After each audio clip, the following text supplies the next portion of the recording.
ko. Andiyan na siya sa bintana. Oh. Strawberry! Or a big na! Sweet na manok yan, anak eh.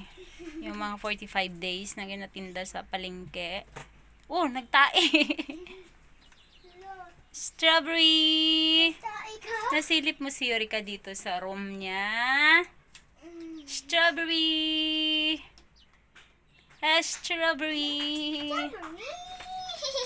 Strawberry! Strawberry! Parang aso siya sa baba, oh. Kasi merong maraming Sabi niya, ano kaya yung dan? Mainit-init, pugon.